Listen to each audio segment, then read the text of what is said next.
আরে বাবা, একই ঘটনারে বলতেও হাসি পায়। কি যে মানুষের মন মানসিকতা। নদীর আরসিসি সেতুর নিচে থেকেই বালু উত্তোলন করছে তারা।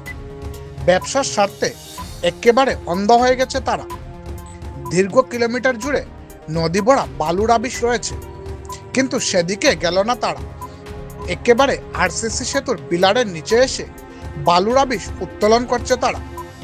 মধ্যধলায় পানি ভরা মালুগ্রাম সংযোগকারী রুকনি নদীর উপরের আরসিসি সেতুর নিচে এসে বালু উত্তোলন করছে দুষ্কৃতীরা।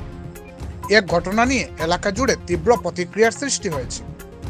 বিষয়টি নিয়ে পূর্ত বিভাগের এক্সিকিউটিভ ইঞ্জিনিয়ার, সুনাইর সার্কেল অফিসার, জেলাশাসক ও ডিএফওর কাছে অভিযোগ দায়ের করা হয়েছে। এ নিয়ে আমাদের বিস্তারিত রিপোর্ট তৈরি হচ্ছে। আমাদের পরবর্তী সংবাদে পুরো ঘটনাটি আপনাদের সম্মুখে তুলে ধরার চেষ্টা করব। ধন্যবাদ।